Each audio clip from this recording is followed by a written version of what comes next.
Antes de empezar quiero darle las gracias a las 10 personitas que vieron el vídeo y le dieron like y pedir disculpas a los que estuvieran esperando el segundo capítulo. Ya puse en redes que tuve problemas con los programas que suelo utilizar y perdí prácticamente casi todo el vídeo, tuve que empezar de cero. Ya que las menciono, podéis seguirme aquí tanto en YouTube como en Twitter, Facebook y TikTok. Si os gusta mi contenido y queréis darme algo de apoyo, se agradece mucho. Y si habéis leído a Poe, igual os lleváis una sorpresa en este vídeo porque he decidido darle mi toque personal al relato, así que disfrutadlo y espero que os guste.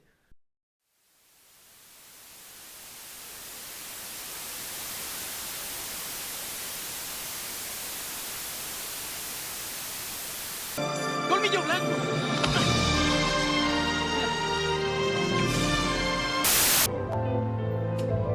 Hola, Hachi. Ven acá.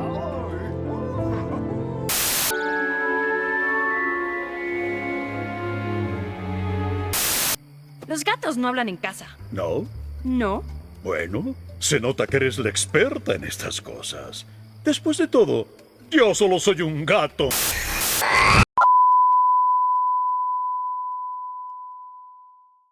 Mascotas, compañeros animales que procesan un amor irracional hacia sus dueños, conviviendo día a día con nosotros, dan vida a nuestros hogares y con el pasar de los años se vuelven miembros irreemplazables de la familia, hasta el punto de conocer sus conductas más comunes como si fuesen amigos de toda la vida. La frase, las mascotas se parecen a sus dueños, rodea el relato de hoy, como el alma pura de estos seres se contamina con la maldad de aquellos que buscan hacer daño al prójimo y a sí mismos, pues al igual que un animal puede dar cariño, también puede ejecutar la más retorcida de las venganzas. Bienvenidos a White Mask Stories. Hoy presentamos El Gato Negro. Ni deseo ni quiero que se dé crédito a la historia que estoy a punto de mencionar, siendo un caso en el que mis propios sentidos no pueden aceptar su testimonio. Yo tendría que estar verdaderamente demente si así lo creyera, pero no estoy desquiciado, y con toda certeza tampoco es un sueño. Pero por si mañana dejo de vivir, hoy quisiera aliviar mi alma. Lo que deseo ante todo es enseñar al mundo de manera precisa, clara y sin ningún tipo de comentarios, un conjunto de acontecimientos domésticos que por sus consecuencias me han amedrentado y sobre todo inquietado. A pesar de todo, no es mi intención aclararlo. El único sentimiento que me han producido es el horror. Quizás en algún futuro haya alguien que reduzca mis fantasmas a una fantasía, alguna mente más tranquila, lógica y mucho menos fantasiosa que la mía. Alguien que encuentre en mi historia una sucesión corriente de causa y efecto. Desde niño, la docilidad de mi carácter sorprendía a los demás. La ternura de mi corazón era tan enorme que me convertí en el juguete de los demás niños. Los animales eran mi verdadera pasión y mis padres me permitieron tener gran variedad de ellos. Me pasaba la mayor parte del tiempo jugando junto a ellos y jamás me sentía más feliz que cuando los acariciaba o les daba de comer. Con el tiempo, esa particularidad creció en mí y cuando llegué a la madurez hice de ella mi oficio. Los que han procesado afecto hacia un animal no necesitan una explicación de la naturaleza o de la intensa satisfacción que puedes sentir al estar con ellos. En el amor incondicional de un animal, en el sacrificio de sí mismo, hay algo que llega directamente al corazón del que a menudo ha tenido oportunidad de comprobar la amistad falsa y la frágil fidelidad del hombre. Me casé joven y tuve la suerte de descubrir en mi mujer una fascinación similar a la mía. No perdió la oportunidad de llenar nuestro hogar de las especies domésticas más agradables. Tuvimos pájaros, conejos, peces de colores, un perro, un hurón y un gato, de pelaje oscuro y de una sagacidad extraordinaria. Mi mujer, que en el fondo era algo supersticiosa, creía que todos los gatos negros eran brujas disfrazadas. No lo pensaba seriamente, simplemente bromeaba con ello de vez en cuando. Pluto, así se llamaba nuestro gato. Casi siempre era yo quien le daba de comer, y a cualquier lugar que fuese de la casa, él iba detrás de mí. Incluso me resultaba difícil impedirle que me siguiera por la calle. Nuestra amistad duró varios años, durante los cuales mi carácter y mi temperamento fueron cambiando, debido a motivos que yo no podía controlar. Cada vez que volvía de la clínica, día tras día me volvía más intratable, más irritable e indiferente a los sentimientos de los demás. Llegué a maltratar a mi mujer de maneras crueles, incluso con el tiempo la amargué con agresiones personales. y evidentemente los animales también fueron víctimas de mi carácter. No solo los ignoraba, sino que además los maltrataba. Pero en cuanto a Pluto, aún despertaba en mí cierta consideración, lo que evitaba que le hiciera daño. Por el contrario, no sentía ningún reparo en maltratar a los conejos, al hurón o incluso al perro, cuando por azares del cariño se cruzaba en mi camino. Pero mi mal fue en aumento, porque ¿qué enfermedad admite una comparación con el alcohol? Con el tiempo, hasta el mismo Pluto, que envejecía a la par que yo, también se volvía algo insociable y empezó a sufrir las consecuencias de mi carácter. Una noche, que regresaba borracho de una de mis frecuentes salidas, sentí como si el gato tratara de evitarme. Intenté acariciarlo, pero él, asustado, me mordió en la mano. De repente, una furia desmedida se apoderó de mí. En ese mismo instante, tuve la impresión de ser un desconocido para mí mismo. Sentí como si mi alma saliera de mi cuerpo y una ruindad diabólica se apoderara de todo mi ser. Extraje de mi bolsillo una navaja, la abrí, cogí al pobre animal de la garganta e intencionalmente le saqué un ojo. Cuando recuperé la razón, ya a la mañana siguiente, quedé horrorizado por el acto que cometí. Sin embargo, mi alma no estaba resentida. Todo lo demás era un débil y equívoco sentimiento. No sentí el más mínimo arrepentimiento por lo que hice. Al poco tiempo volví a sumirme en los excesos, y en breve ahogué en el vino todo recuerdo de lo ocurrido. Mientras tanto, el gato iba recuperándose de a poco. La órbita del ojo perdió presencia, dándole un aspecto algo horrible. Pero con el paso del tiempo dejó de sentir dolor. Como era de esperar, dejó de seguirme por la casa. En cuanto me veía, huía aterrado. Todavía me quedaba algo de mi antiguo corazón para que aquella antipatía me consternara, sobre todo en un animal que tanto me había estimado. Pero ese sentimiento no tardó en ser sustituido por la irritación. Para mi descenso final en esta espiral de autodestrucción, me invadió el espíritu de la perversidad, un espíritu que la filosofía no tiene mucho en cuenta. No obstante, tan seguro como que existe mi alma, pienso que la perversidad es uno de los principales impulsos del corazón humano, una de esas indivisibles primeras facultades o sentimientos que dirigen el carácter del hombre. Pues ¿quién nos ha sorprendido a sí mismo cometiendo un acto cuestionable por el simple hecho de poder hacerlo? A pesar de nuestro buen juicio, ¿no tenemos acaso las personas una inclinación a ignorar la ley únicamente porque sabemos que es la ley?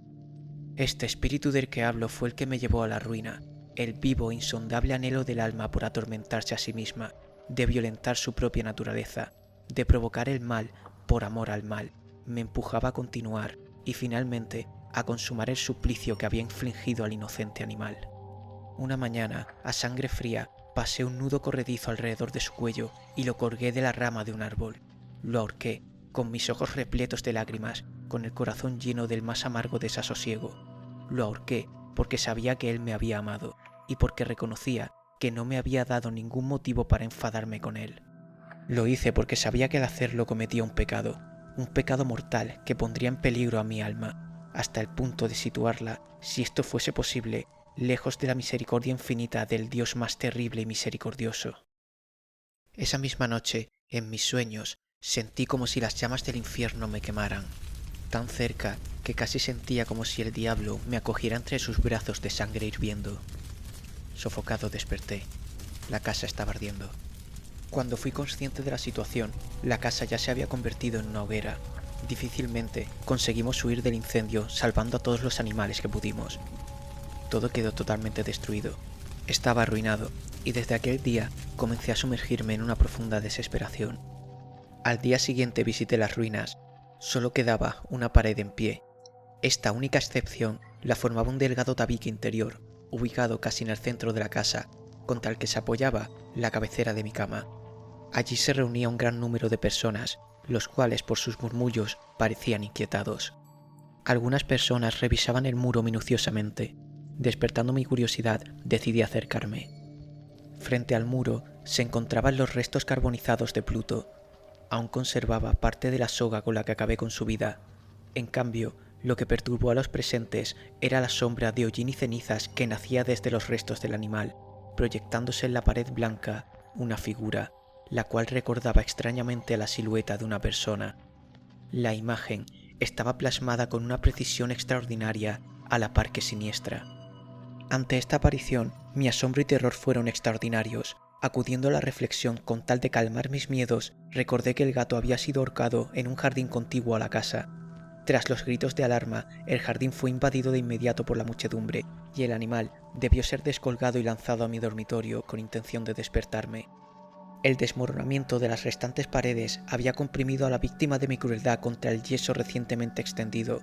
La cal del muro, junto a las llamas y el amoníaco del cadáver, produjeron la imagen que ahora se veía. De este modo, mi razón quedó enseguida satisfecha, pero no mi conciencia, que no dejó de grabar en mi imaginación una huella profunda del asombroso hecho que acabo de relatar. Durante algunos meses no pude librarme del fantasma del animal, y en todo este tiempo nació en mi alma el remordimiento. Llegué a lamentar la pérdida del animal y a buscar en mi entorno, en los miserables antros que frecuentaba, otro animal de la misma especie y de aspecto similar que pudiera ocupar su lugar. Una noche estaba sentado, medio aturdido, en una taberna infame, cuando de repente atrajo mi atención un objeto negro que yacía en lo alto de uno de los enormes barriles de ginebra. Hacía ya algunos momentos que miraba a lo alto del tonel, y me sorprendió no haber advertido el objeto situado encima. Me aproximé a él y lo toqué. Era un gato negro, muy similar a Pluto, al que se parecía en todo menos en un detalle. Pluto no tenía un solo pelo blanco en todo el cuerpo, pero este tenía una señal ancha y blanca, aunque de forma indefinida, que le cubría casi todo el pecho. Me dejó acariciarlo, se levantó y comenzó a ronronear a mi lado. Sin lugar a dudas, era el animal que andaba buscando.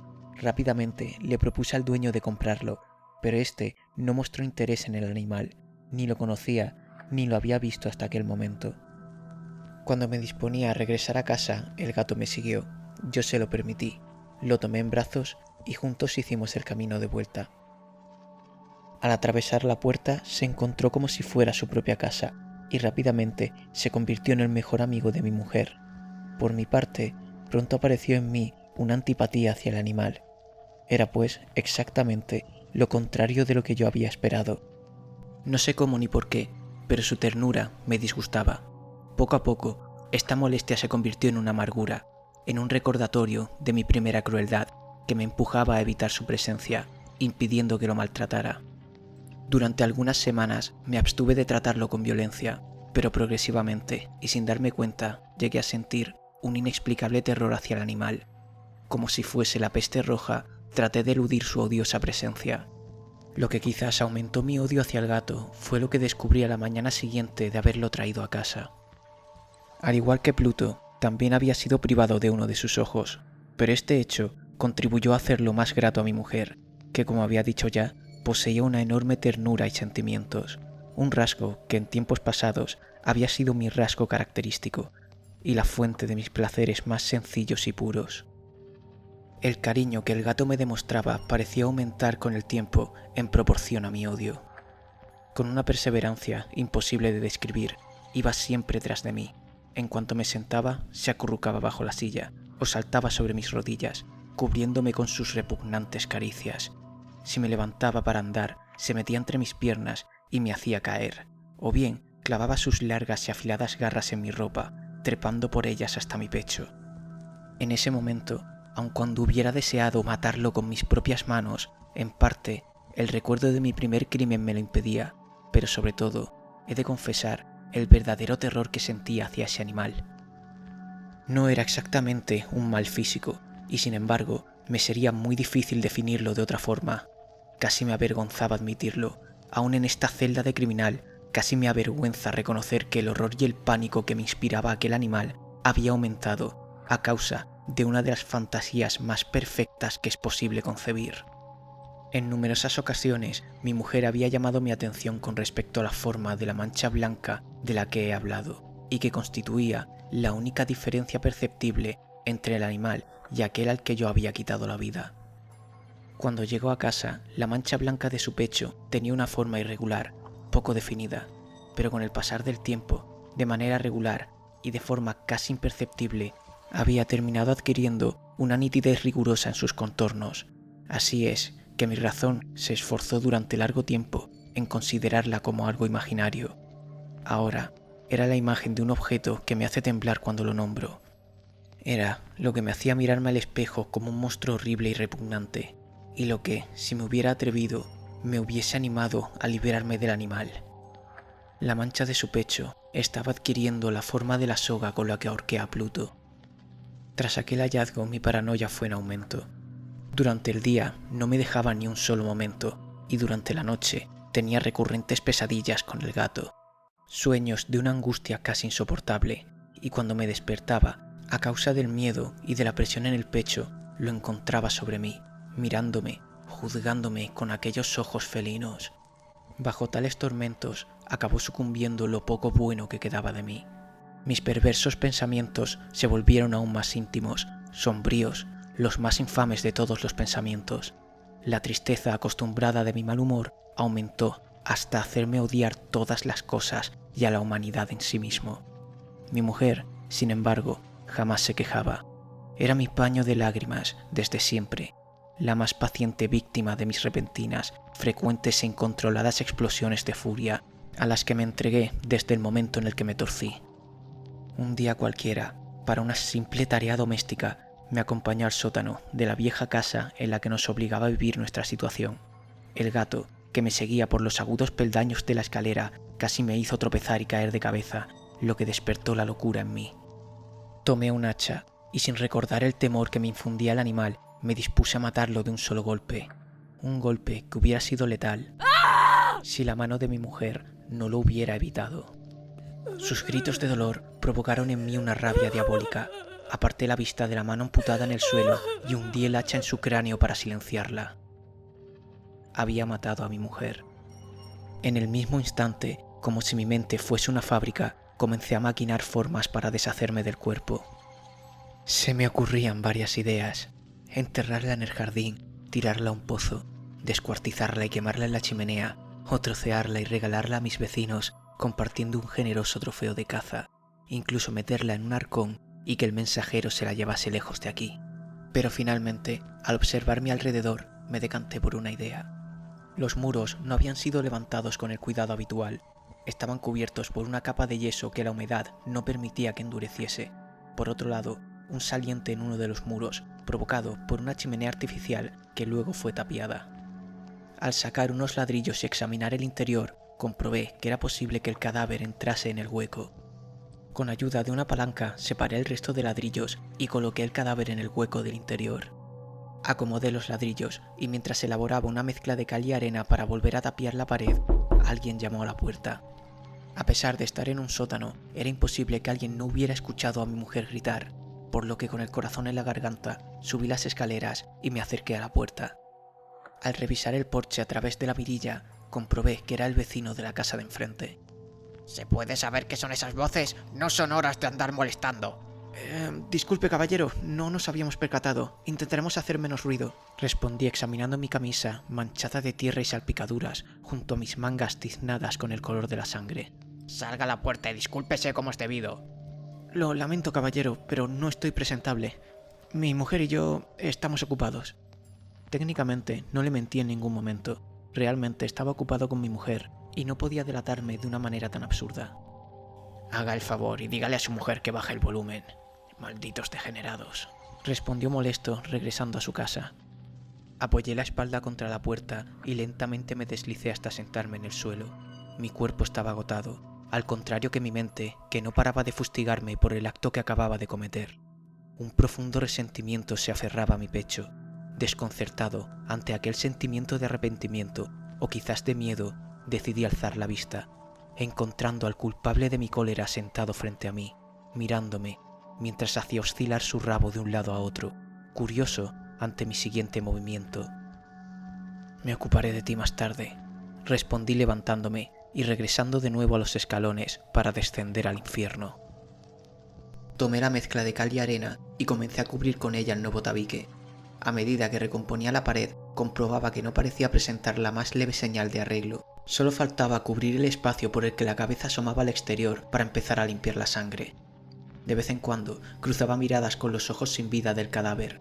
Entre los regueros escarlata oscurecidos que recorrían su rostro apagado, parecía tener una mirada de decepción.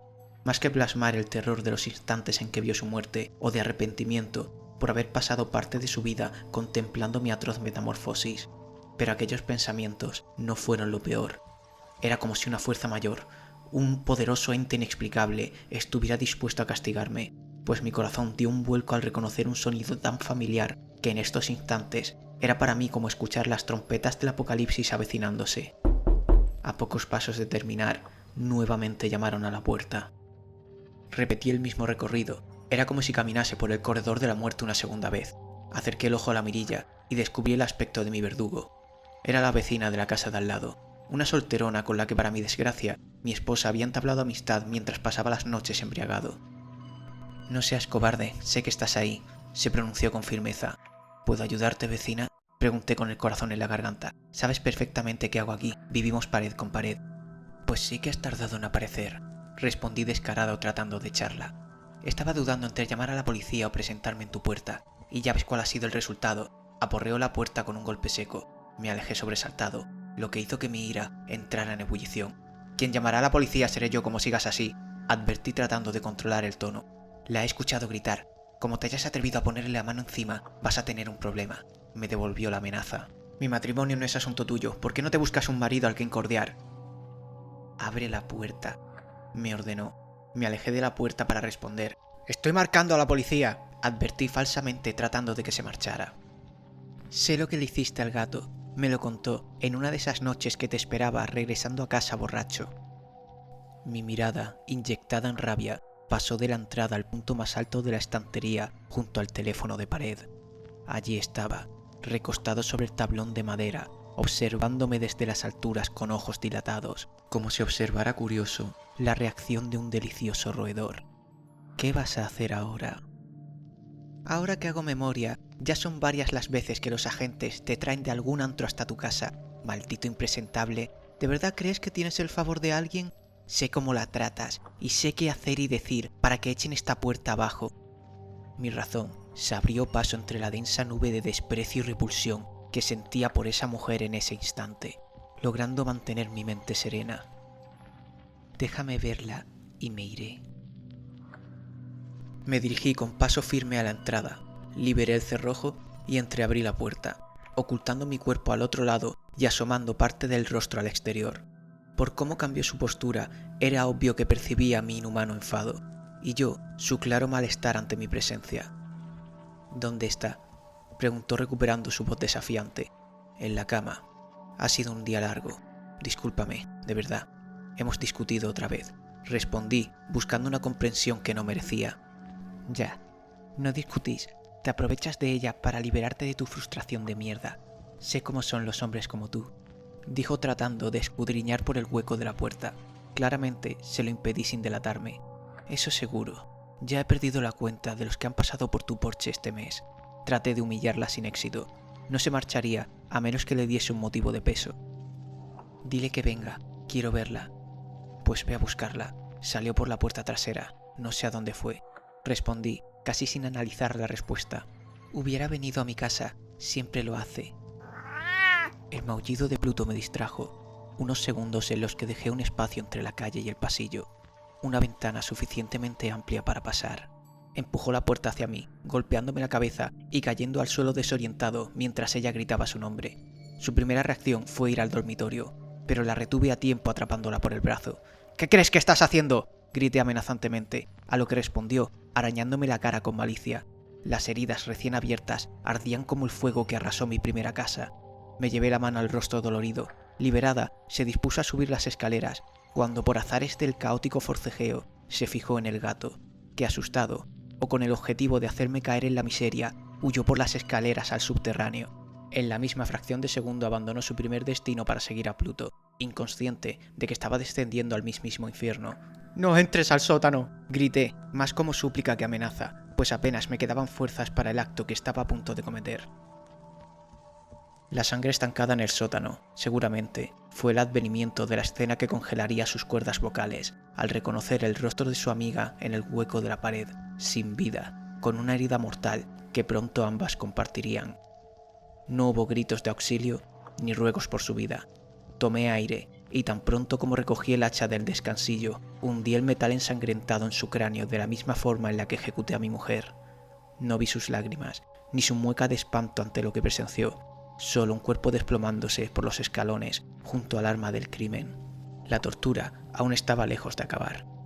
«¿Dónde estás?», exclamé furibundo, buscando al felino por el sótano. «Vuelve, no vas a librarte de mí esta vez». Estaba fuera de mí, tanto que apenas recuerdo dónde o cuánto tiempo estuve buscándolo mientras la noche llegaba a su fin. Al ver por la ventana el cielo bañándose con los tonos del amanecer, supe que me quedaba sin tiempo.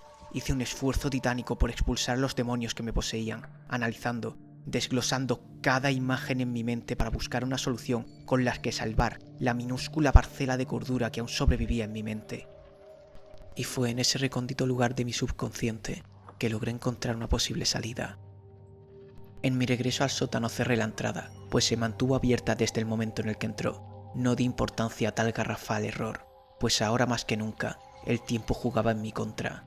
Asalté el cadáver de la vecina, di con las llaves de su casa. Aún era demasiado temprano para que las calles despertaran. Salí al patio trasero, no sin antes tomar una ducha con la que quitar las pruebas de mi piel y cambiarme de ropa. Salté la valla que daba a su jardín y pude acceder al interior desde allí. Subí a su dormitorio, busqué bolsas, maletas, cualquier cosa con la que pudiese desvalijar su armario y cajones. Lo llevé todo a mi casa por el mismo recorrido. Prendí la pequeña chimenea del salón y quemé todas las pertenencias que pudiesen arder, incluida la ropa con la que perpetré los asesinatos. Luego fui a nuestra habitación, deshice la cama, abrí el armario y esparcí por la habitación algunos vestidos de mi mujer. Fui a su tocador, saqué los cajones, los vacié por completo en el suelo, hasta lancé uno de sus perfumes contra la pared, destrozando el bote que impregnó con su fragancia toda la habitación. Una vez seguro de no dejar cabos sueltos, bajé a la escena del crimen para ensuciarme con sangre una vez más. El tabique donde descansaban los restos de mi esposa era demasiado pequeño para otro cadáver. Pude introducir alguna pertenencia de su amiga en el hueco sin tapiar. Pensé en enterrarla, pero si removía la tierra podría despertar sospechas y tardaría demasiado en quemarla en una chimenea tan pequeña. Me llevé las manos a la cabeza, tratando de encontrar un recoveco en aquel callejón sin salida. Un recoveco. Ahora entiendo por qué la belleza está en los pequeños detalles. Volví a fijarme en las paredes. Era demasiada fortuna que encontrase un espacio solo para ella, pero si mirabas lo suficiente, muchos ladrillos estaban sueltos. Palpé las paredes buscando las debilidades del muro, encontrando varios espacios entre el hormigón. Tomé la palanca para ampliarlos, buscando excusas para ignorar lo que mi mente gritaba. Solté la palanca y recuperé el hacha hundida en su cabeza. Tomé el mango con las dos manos y apunté el metal filoso a la yugular. Traté de sacar esa inmundicia que cauterizaba mi humanidad ante las atrocidades que cometía. Alcé el arma y comencé.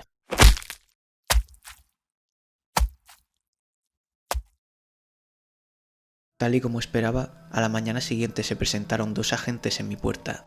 Ya estaban más que acostumbrados a las trifulcas con mi mujer, pero esta vez el resultado sería muy diferente.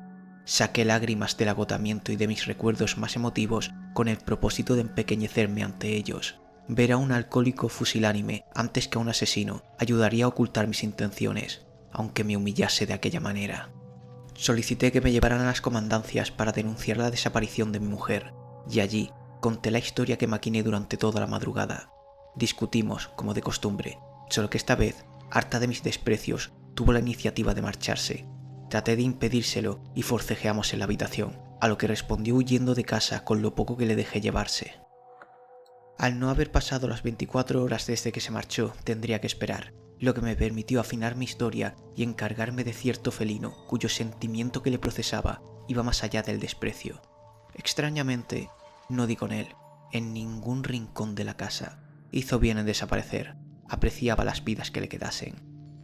Al cumplirse la espera comenzó la búsqueda y se informó a sus familiares. Cuando me preguntaron por su paradero, respondí que era probable que se marchara con sus padres, pero al no tener ellos noticias de su hija, la situación comenzó a escalar, por lo que debían darme con cautela. La investigación dio comienzo. Entre señalamientos y suposiciones, llegaron hasta la puerta de mi vecina. Como era de esperar, nadie abrió la puerta. Al cabo de una semana, llegó a mis oídos que alguien denunció su desaparición. Seguramente, alguno de sus amantes dio el aviso. Habían pasado 4 semanas desde lo acontecido, cuando llamaron a la puerta una tarde de fuertes lloviznas. Se me erizaba la piel con aquel sonido. Mi cuerpo había memorizado la reacción a dicho estímulo. ¿Quién es? Pregunté desde la mirilla. Buenas tardes, mi nombre es August Dupin, trabajo para la policía como investigador. ¿Podría abrirme la puerta, por favor? Preguntó el joven caballero con toda formalidad. ¿Saben ya algo de mi mujer? Pregunté fingiendo preocupación. Eso, caballero, es lo que estoy tratando de averiguar. Verá, la policía de París me contactó para esclarecer ambas desapariciones, y lo que he recopilado hasta el momento me ha llevado hasta su puerta, señor. ¿Podría volver en otro momento? No estoy presentable ahora mismo, dije tratando de zafarme de él. Entiendo su malestar, caballero, pero esto es de vital importancia para la investigación. Solo necesito que responda unas preguntas. Nuevamente entreabrí la puerta, a la que instalé una cerradura de cadenas para no volver a tropezar en la misma piedra. Pues hágamelas, pero ahora no estoy de humor para compañías. Quiero estar solo, y cuanto antes mejor, así que empiece, respondí molesto.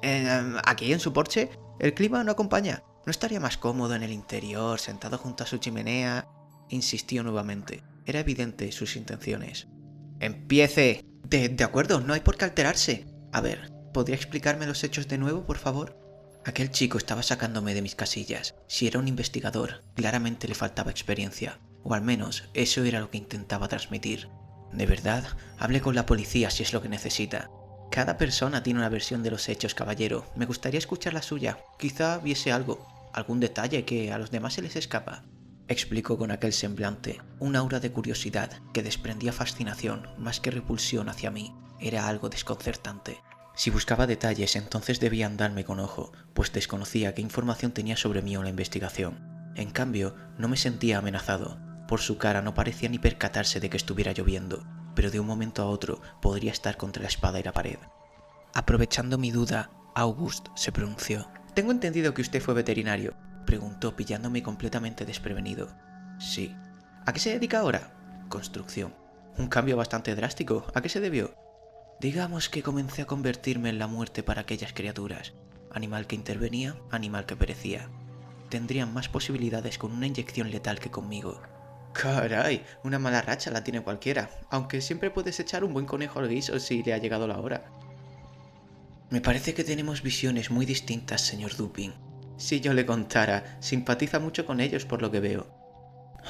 «No sabe cuánto», respondí con un profundo suspiro. Entiendo que no siguió ejerciendo por el malestar que le causaba el que fallecieran en sus manos, pero en cambio los ama como si habláramos de personas. Algo frustrante. Dedicar tu vida a salvar a las criaturas de Dios para que éste se las lleve intentando salvarlas. Y curioso, porque le veo bastante solo ahí dentro para ser un amante de los animales. Aquella respuesta tan extensa y analítica fue sorprendente. Apenas intercambié unas palabras con él y parecía conocerme más que mi propia familia.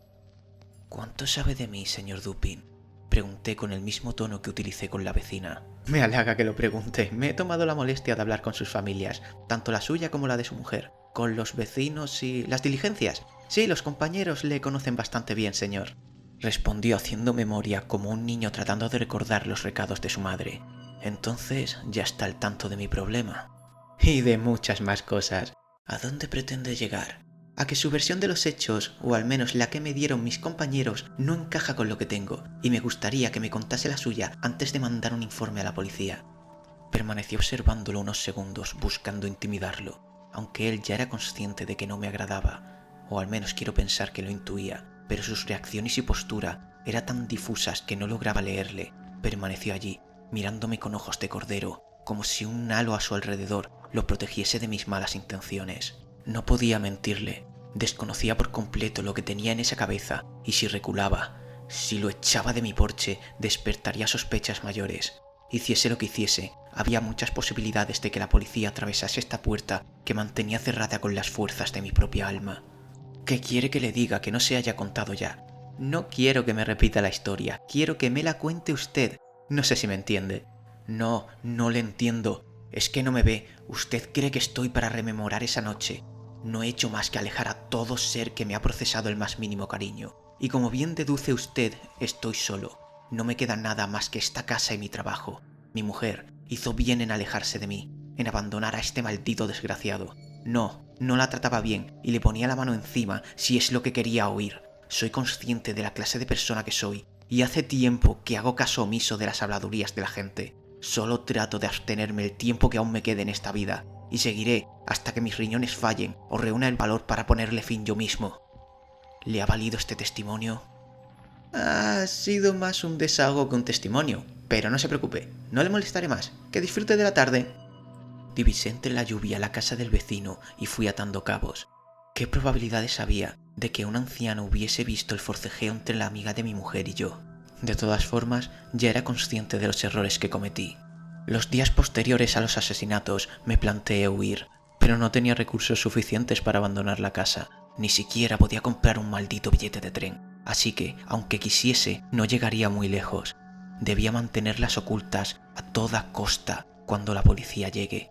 No tenían ningún tipo de prueba contra mí, pero la presencia de ese detective era la carta de invitación para que mis peores temores llamaran a la puerta. Solo necesitaba que el temporal se disipase para decidir qué hacer con ellas más tarde. Tal y como esperaba, al día siguiente August regresó, acompañado por una cuadrilla de agentes para revisar la casa. Fueron al dormitorio, comprobando las pertenencias faltantes de mi mujer, como mencioné. ¿Y esa mancha en la pared?, preguntó Dupin. Mi mujer me lanzó el frasco de colonia. Lo esquivé de milagro. Llevo tiempo tratando de limpiarlo, pero ha calado bien en el papel pintado. ¿Está seguro? Pregúnteselo a mi mujer si da con ella. Eso haré. Fuimos bajando plantas hasta llegar al sótano. Confiado del escondite, no inspiré ningún tipo de quietud. Todo iba según lo previsto. Ninguno de ellos era consciente de que el paradero de las desaparecidas se encontraba a pocos metros de nosotros. Recorría el sótano de un extremo a otro, con los brazos cruzados sobre mi pecho, paseándome impasible de un lado a otro. Los policías, totalmente satisfechos, se disponían a abandonar la casa.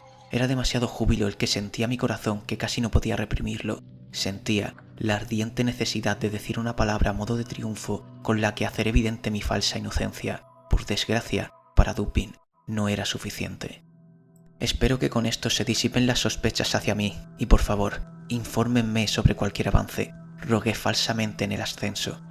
Me resulta extraño que, habiendo sido una disputa en la que hasta estallaron frascos, ningún vecino llamase a su puerta, señor, añadió Dupin esquivando a los agentes en dirección contraria. Traté de cortarle el paso, pero logró zafarse, descendiendo de nuevo al subterráneo.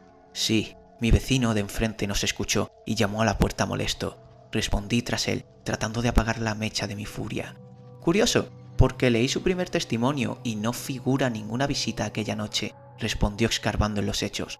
August, ya basta. No hay nada en la casa. Llamó su atención el agente más próximo a nosotros. No pensé que fuera importante, ni siquiera pasó de la puerta, añadí, entreviendo el rumbo de la conversación. No como su vecina. Verá, el mismo hombre del que hablamos mencionó que alcanzó a ver a la buena amiga de su mujer discutiendo con usted en el porche la noche antes de la denuncia. La vio entrar a la casa y no volvió a verla salir a ella ni a su mujer, antes de que usted cerrase la puerta pocos minutos después. Por desgracia para el joven investigador me encontraba más que preparado. Solo necesité levantar mi escudo de indefensión al momento en que todas las miradas se posaban en mí, como un actor preparando su interpretación en el escenario frente al público. De acuerdo, no voy a negarlo. Llegó a entrar a la casa, aunque traté de impedírselo. Quería ayudar a mi mujer, salvarla de mis castigos. Le tenía mucho afecto, cualquiera hubiese hecho lo mismo por un ser querido. Tenía la puerta entreabierta mientras me incriminaba. La embistió y accedió al pasillo para buscarla. Forcejeé con ella tratando de echarla, y terminé en el suelo mientras ambas abandonaban la casa. Estaba borracho. Hasta una brisa me hubiese dejado en el suelo, expliqué señalando la cicatriz del arañazo en mi rostro. Esto ya es humillante, márchense por favor, rogué continuando con mi gloriosa actuación. Dupin, lo llamó el agente. No salieron de la casa, capitán. Ese viejo está medio sordo y ciego de un ojo. ¿Es que no lo has visto?, insistió al borde de la discusión. Les pido que continúen la investigación fuera de mi casa, pedí, tratando de conservar los modales, pero aquel rebelde tenía otros planes. Mire, puede que su capa de llanto y desgracia cale en el público, pero yo soy un espectador más exigente, continuó paseándose por el sótano. ¡Dupin! Exclamó el capitán tras él, tratando de atraparlo mientras marchaba a mayor velocidad. Estoy más que seguro que usted tiene algo que ver con las desapariciones, y a menos que las paredes hablen, dudo mucho que este zagal lo intimide para que confiese. Se jactaba de sus deducciones mientras evadía a su superior con amplias zancadas y calculados esquives sin perder el equilibrio. ¡No os quedéis ahí! ¡Esposadlo si hace falta!, ordenó el capitán a sus hombres. Apenas tenía palabras para aquel decadente espectáculo. Agentes de la ley, incapaces de atrapar a un muchacho en un espacio tan reducido, evadiéndolos incluso con las manos a la espalda. «Se están burlando de mí, márchense de mi casa», exclamé furioso, esta vez incapaz de llamar la atención de nadie. ¿Qué puedo decirle? Me encanta robarme la escena. El capitán logró aplacarlo. Para esa desgracia infinita que pareció adherirse a mí como una sanguijuela, impactaron contra la pared donde se escondían los restos de mi esposa. El muro resistió la embestida, pero ninguno de los presentes se imaginaba, ni siquiera las amplias dotes de aquel sujeto, lo que desencadenaría aquel acto fortuito. Que Dios me libre de las garras del demonio, fue lo que pensé cuando tras el muro voces respondieron desde lo profundo de aquella inusual tumba. Primero fueron gritos, quejas ensordecedoras que parecían retumbar entre las cuatro paredes, una horrible sinfonía procedente del mismísimo infierno que heló la sangre de los presentes, y después perdieron intensidad, convirtiéndose en un maullido. Ojalá pudiese expresar con palabras lo que experimenté en ese momento. Noté que perdía el sentido. Tambaleándome, caí contra la pared opuesta. Todos quedamos petrificados por el pánico. Como todo un oportunista, Dupin divisó la palanca junto a sus pies, apartó al capitán, tomó la herramienta y clavó sus hendiduras en la pared para extraer uno de los ladrillos, abriendo una salida por la que el hedor a muerte y restos de sangre coagulada escaparon. La arenilla que salía del boquete confirmaba que algo seguía vivo tras los muros. Dejó ver su cabeza, arrastrándose entre los restos por un diminuto agujero para exhalar aire fresco. Salió por fin al exterior, clavó su único ojo en mí al aterrizar en el suelo, erizando su pelaje tiznado con el color de la sangre, liberó un bufido cargado con el mismo odio con el que asesiné a ambas víctimas. Abandonó el sótano subiendo las escaleras a tal velocidad que muchos dirían que huyó del lugar flotando como un espectro, todo mientras trataba de procesar la manera en que Dios, o el mismísimo Satán, había decidido revelar mis actos al mundo, condenando los años que me quedasen en este mundo a prepararme para el purgatorio. ¿Y el hacha? Me interrumpió uno de los presos. Disculpa, dijiste que la mataste con un hacha. ¿Qué hiciste con el arma? Escarbé en mi memoria, tratando de encontrar el arma homicida en mis recuerdos. Voy a serte sincero, no recuerdo cuándo fue la última vez que la vi. Seguramente la escondería tras la pared, aunque sí que recuerdo algo peculiar cuando la tenía en mis manos. Mis oyentes guardaron silencio nuevamente, atentos a mis palabras. Son varias las situaciones inexplicables que rodean mi historia, así que no me resulta extraño mencionar que el perfume de mi mujer se adhirió al arma. Predominó por encima del olor a sangre, tanto cuando la maté a ella como a su amiga. Un aroma difícil de olvidar. Fue el mismo perfume que destrocé. Se lo regalé en una de nuestras primeras citas, hace ya bastante tiempo. Y lo usó desde entonces. Siempre compraba la misma colonia. Pequeños detalles. Finalicé con aquella respuesta. Las risas de los reclusos se clavaron como agujas en mi ego, que por motivos desconocidos no fue suficiente para prender la chispa de mi rabia. Quizás por mantenerme a salvo en aquel entorno hostil, mi impulsividad se vio mermada. De la misma forma que se acercaron, el grupo de presos se disipó como una nube de polvo. Tenían mejores cosas que hacer que escuchar a un asesino contar su historia. Incluso yo mismo he llegado a dudar de la veracidad de mis recuerdos. Pero cada vez que vuelvo a esas vivencias, las reacciones, las sensaciones que experimenta mi cuerpo son el único recordatorio que necesito de que aquello fue real. Mi compañero de celda, un tipo escuálido y asustadizo, que ahora me sigue a todas partes, quizá buscando una protección que no puedo darle en este lugar, aún tenía su mirada clavada en mí, con ese espasmo ocular que mermaba mis nervios desde el segundo que lo conocí. Yo me cargué a un viejo porque me miraba mal, dijo tratando de empatizar conmigo. Menuda tragedia.